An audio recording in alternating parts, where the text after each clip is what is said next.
প্রসঙ্গ দিয়েছেন। আল্লাহ তাআলা এই আয়াতে কারিমার মধ্যে সামিআন বাসীরা, শ্রবণ শক্তি এবং দৃষ্টি শক্তির কথা কেন বললেন?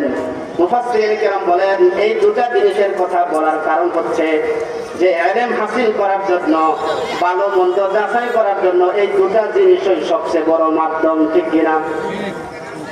কাজটা সুন্দর হলো কিনা, আমলটা সুন্দর হলো কিনা, এটা বোঝার জন্য সামিআন বাসীরা, এই দুটা জিনিসই সবচেয়ে বড় মাধ্যম।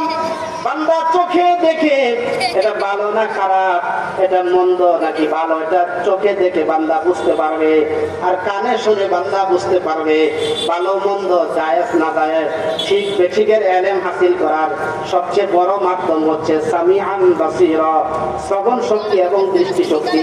এই জন্য আল্লাহ বলেন বান্দা তোমাদের আমলটা সুন্দর হইল কি না এটা বোঝার জন্য আমি আল্লাহ তোমাদেরকে শ্রবণ শক্তি এবং দৃষ্টি শক্তি দান করেছি। বলেন সুবহানাল্লাহ।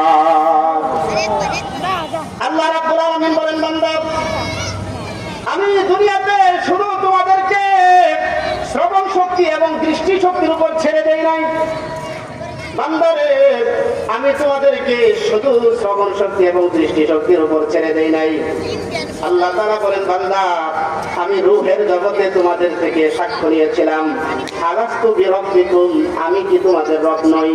তখন সকলে একসাথে বলেছিল, সব রূহ বলেছিল ক্বালু বালা, আল্লাহ আপনি আমাদের রব। আমাদের রব কে? জোরে বলেন কে?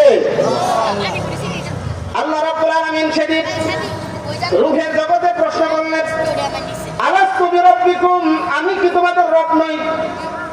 সব রূহ বলেছিল ক্বালু বালা, আপনি আমাদের রব। এই জন্য ওই দিন যারা কাফের মুশরিক ছিল, বর্তমানে যারা কাফের মুশরিক, তাদের রূহ বলেছিল ক্বালু বালা, আল্লাহ আপনি আমাদের রব। এই জন্য মুফাসসিরিন কেরাম ব্যাখ্যায় লেখেন, তাফসীরের কিতাবের মধ্যে লেখেন, যদি কাফের মুশরিকদের কোনো নাবালেগ সন্তান মারা যায় তাহলে এরাও জান্নাতে যাবে। কোন সুবহানাল্লাহ। হাদিসের মধ্যে নবী বলেন কুল্লু মাউলুদিন ইউলাদু আলাল ফিতরাত, কাফের মুশরিকদের সন্তানরা জান্নাতে যাওয়ার কারণ হচ্ছে, আল্লাহর নবী বলেন দুনিয়াতে যত মানুষ, কুল্লু মাউলুদিন ইউলাদু আলাল ফিতরাত, প্রত্যেক নবজাতক শিশুই ইসলামের উপরে, ফিতরাতের উপরে জন্মগ্রহণ করে, তারপরে তার বাবা মা তাকে ইহুদি বানায়, তার বাবা মা তাকে নাসারা বানায়, তার পরিবেশ তাকে বিধর্মী বানায়, ঠিক কিনা? এই জন্য আল্লাহ হাবিব বলেন যদি কাফের মুশরিকদের সন্তানরাও নাবালেগ অবস্থায় মারা যায় এরা আল্লাহ জান্নাতে যাবে। শুধু জান্নাতে নয়, আল্লাহ তাআলা বলেন, আল্লাহর হাবিব বলেন, আল্লাহ তাআলা কাফের মুশরিকদের নাবালেগ সন্তানদেরকে আল্লাহ তাআলা আমরা ঈমানদার মুসলমানদের জান্নাতের মধ্যে ঈমানদারদের খাদেম বানায়া দিবেন। সুবহানাল্লাহ। কাফের মুশরিকদের নাবালক সন্তান মারা গেলে এদেরকে মুসলমানদের খাদেম বানাবে। তো বলতে পারেন হুজুর খাদেম